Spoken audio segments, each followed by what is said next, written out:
Ja që aratia e peshkut kuq, ku nuk të qonë. Kse rale, ndodhe me një top futbolli në dorë.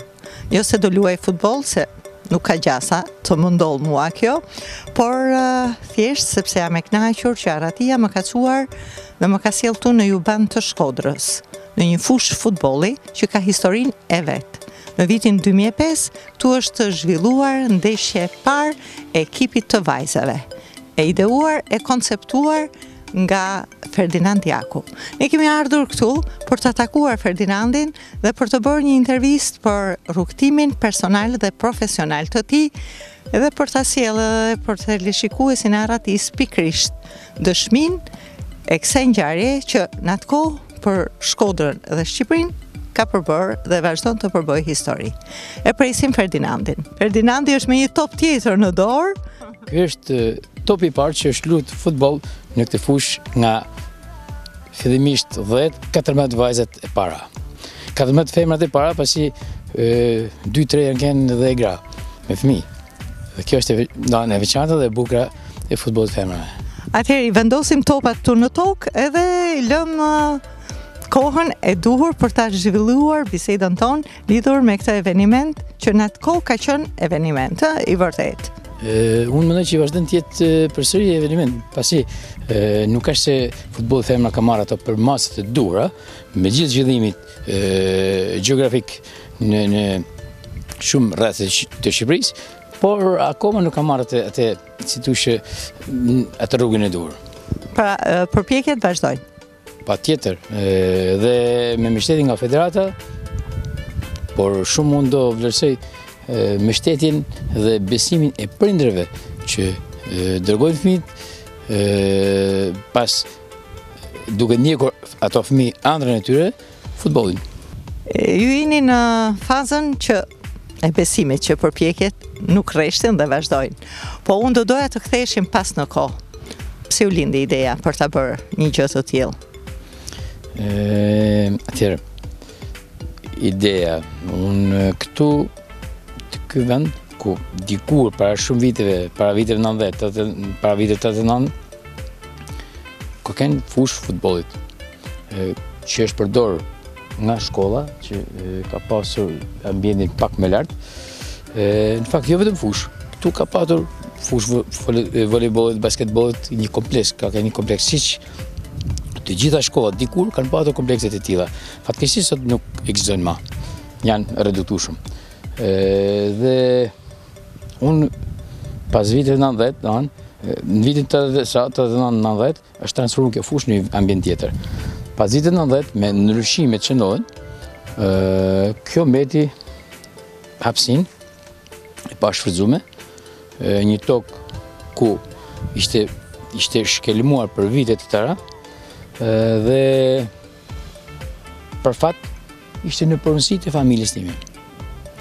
Dhe në pronësi bëhet fjalë para viteve 44.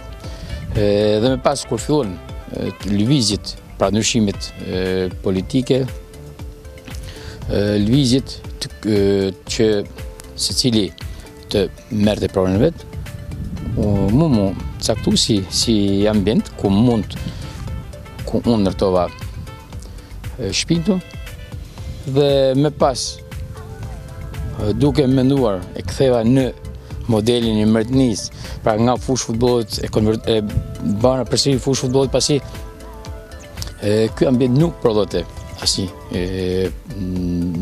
produkt bujqësor ose pemtari diçka tillë, dhe për të e ktheu ndonë formova këtë fushë, fillimisht e mendova në tokë, po me pas ndoshta një spunt të një personit spontan, e ndërtova me barë sintetik, po në këto kushte sikur sot, dhe për si aktivitet, si biznes, për të ndihmuar ekonominë familjare.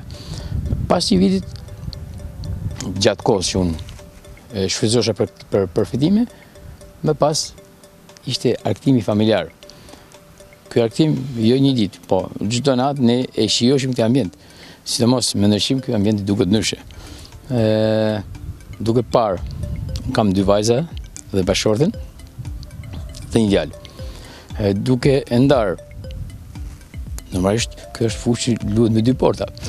Në njënën gjysë fushë unë me djalin, në tjetën ngryja me dy vajzat, pash që dominote gjinia femërore dhe më shkoj mendje të krijoj, të organizoj një ndeshje futboll për femra.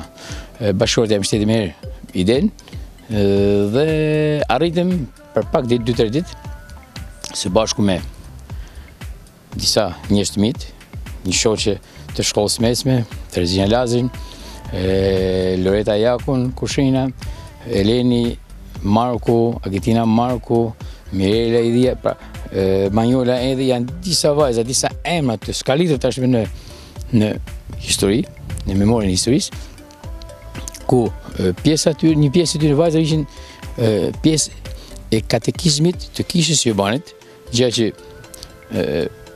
ky ambient i ofron dhe shumë aktivitet sportive, ndërto dhe futbollit. Dhe me herë këto, të gjitha me shtetin këtë iniciativë, du të përmend dhe një emrin Marinjakun. Pra, këtu ka filluar paka shumë me njerëz të një fisi dhe cili mbështeti në rolin e trajnerit dhe të gjyqtarit në ato momente,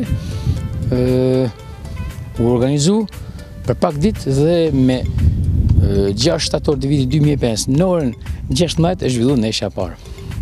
Ndeshja e parë organizuar me uniforma, me si thosh organizim disi të veçantë, por e veçanta e kësaj ndeshje është se për 2-3 ditë që u bë organizimi, kishte rreth 200-300 tifoza, të cilët dikush nga kurreshtja, dikush nga dëshira për të pa futboll, dhe futboll të veçantë, futboll femrash, u prit me të vërtetë me një vlerësim maksimal. Këtë e kam ndëgju shumë kohë më pas si mas opinioneve të njerëzve. Dhe që atë ditë, në mënyrë sistematike, 2-3 herë në javë, këto vajza vazhdonin stërvitin gratis, gjithçka gratis, për gjinjë femërore, vazhdonin stërvitin derisa erdhi 2007, ku një personazh i njohur për media shqiptare, Kenci Mirej, unë e kam mik, bani organizimin marrë kombëtar me në gusht të vitit 2007, ku ishin 4 ekipet e parë. Tiranase, Jubandania, Rubiku dhe Korça. Dhe këtu mendoj që filloi starti mbar kombëtar.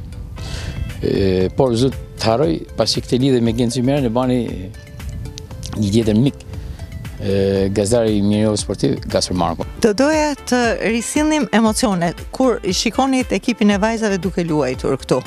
Bëhet fjalë për ndeshjen e parë sepse tani gjithçka është bërë e zakonshme. A keni pasur vetë emocione një dhe e dyta, a mendoni që është një sfidë e vështirë për t'u kapërcyer? Normalisht emocionet ishin të mëdha, sepse ishin të shumë anshme. Do të them të shumë anshme, pasi njerëzit kishin marrë informacionin, sepse menjëherë këtu gjërat e veçanta nishin nga publiku, që do zhvillohet një diçka e veçantë. A do vinin apo jo numri i plot i femrave për të demonstruar simbolikisht, po them sepse shumë pak vajza kishin dhënë e njihshin disi topin, lojën e futbollit. Përveç saj, ishte dhe vështirësia, do bindeshin që ato të demonstronin me një uniform ndryshe nga se ato, si thosh, uniforme sportive, ndryshe nga herë tjera në jetën e tyre të përditshme. Megjithatë, përveç saj, unë atë ditë kam luajtur rolin e kameramanit, multikameramanit, po them, pasi dhe kamerë dhe aparatin fotografik, në një ndër aparatin, tjetër në kamerën, kam pra një sfidë e madhe dhe pothuajse vetëm.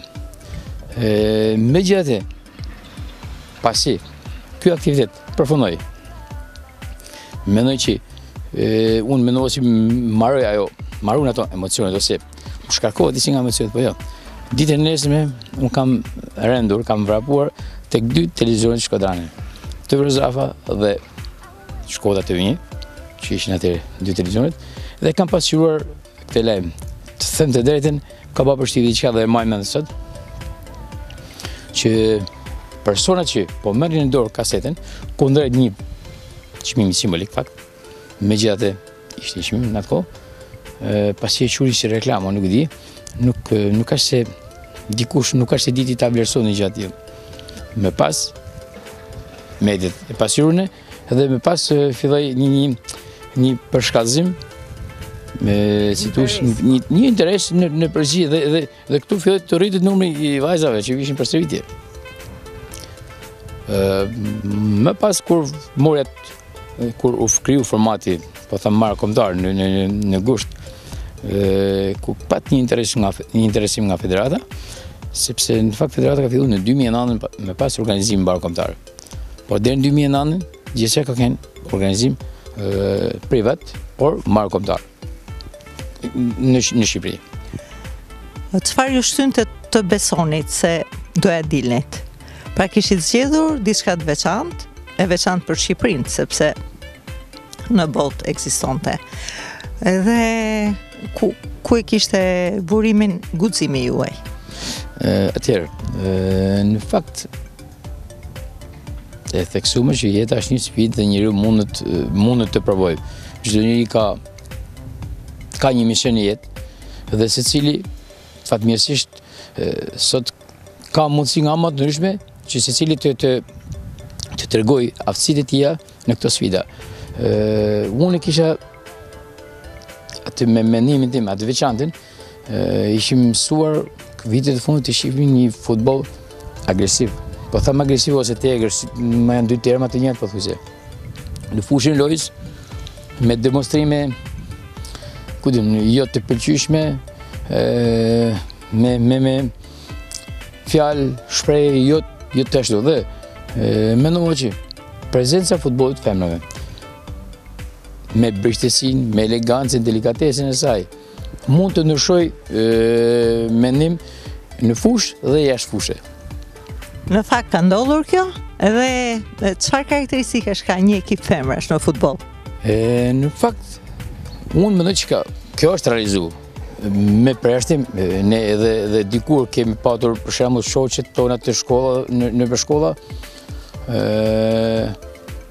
të cilët kanë pas karakteristika disi mashkullore, dhe ka patur emisione, reportazhe sa dush të këtij modeli, por në përgjithësi futbolli femrave, prezenca e vajzave futbolliste është në përqindje madhe me të vërtetë femnore. Çfarë ka ndodhur me prindrit e këtyre vajzave fillimisht dhe më pas tani? Sa është shtuar ky lloj interesimi? Atëherë, me prindrit e këtyre vajzave, unë kam patur fatin që kam shërbyer në aspektin mjekësor në këtë zonë për shumë vite. Normalisht Shkodra është e vogël dhe kjo zonë, si thush, opinionet qarkullojnë, kanë besu shumë. Them kanë besu shumë pasi nuk është e lehtë t'ia dorëzosh vajzën dikujt, sidomos në atë kohë. Edhe sot. Por dikur nuk është e lehtë t'ia besosh. Dhe ato kanë besu duke vlerësu, e theksoj vlerësu ambientin këtu, pasi unë kisha bashkëshorten time që ishte personi kryesor në këtë organizim, po vajzën tjetër Emanuelen, ndërsa Paula vajza tjetër ishte shumë e vogël, po dhe ajo filloi, edhe këtu pas kësaj ndërtese unë kam shtëpinë. Pra kjo fushë është oborri i shtëpisë. Pra një ambient familjar ku ne edhe në kohë të vështira, si thush, ky komunikimi mes familjeve ka qenë një traditë. Mendoj që edhe këtu është vazhduar ajo traditë dhe sot është shtu. Do doja të kujtonim për teleshikuesit momentet kur keni marrë kënaqësi për shkak të këtij investimi që keni bërë. Në fakt, ky investim ose mënyra e këtij investimi është shumë e vështirë, sidomos në kushtet edhe përpara dhe tash, por emocione pozitive unë mendoj që merr vazhdimisht. Edhe një mirënjohje nga një vajzë, mirënjohje nga një prind, për mua është emocion.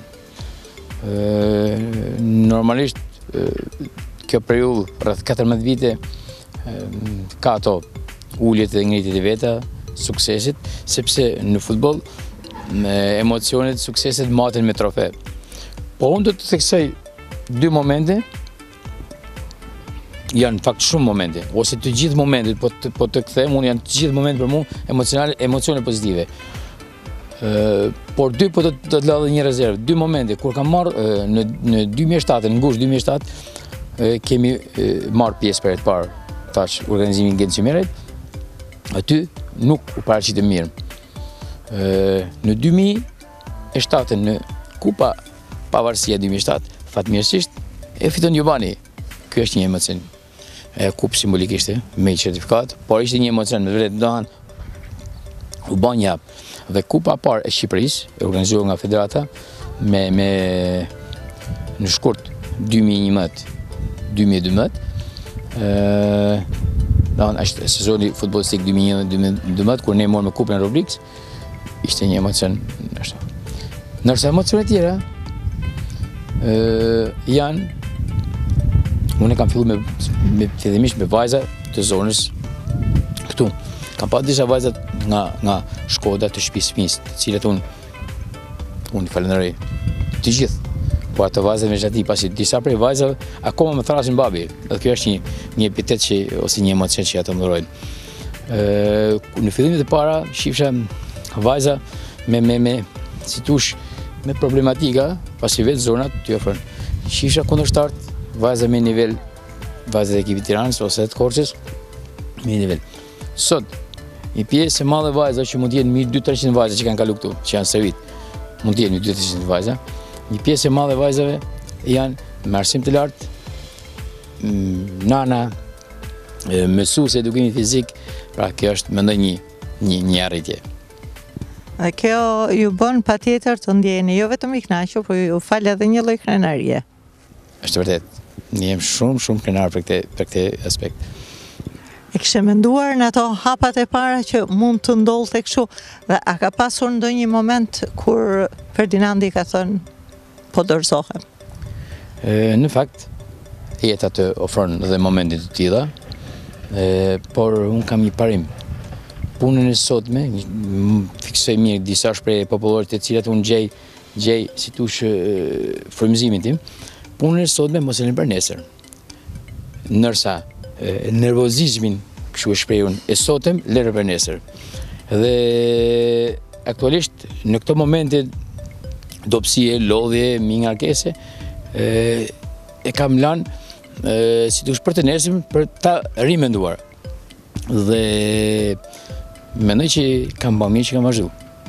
Dhe si tush e sheh me një klasin papa me kjo vazhdimësi. Një iniciativë dhe një sipërmarrje nga e cila keni vendosur të mos hiqni dorë. Mendoj që jam.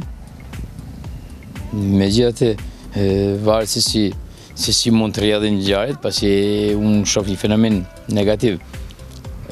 Largimi i brezit më të rëndësishëm të shoqënisë tonë, të Shqipërisë. Brezit, rinia, sot po të pyesësh të rit, deri një moshë caktuar deri në 30 vjeç edhe më lart, thonë të gjithë po të pyesësh çfarë profesioni do marrësh, do iku. Kjo është një fenomen negativ, megjithatë unë me atë forcën time të fjalës do i bëj thirrje të gjithë të qëndrojmë këtu dhe ta ndërtojmë vetë vendin. Ashtu si ky vend ka një ambient i shkret dhe sot mendoj që është një ambient i këndshëm. Unë personalisht e shih akoma edhe sot. Kështu që duke qëndruar gjithë bashkë dhe duke punuar, ne mund të vazhdojmë. Vazhdimësia është e sigurt. A jeni kujdesur të krijoni një historik të këtij aktiviteti? Aktualisht që në fillimit e para unë kam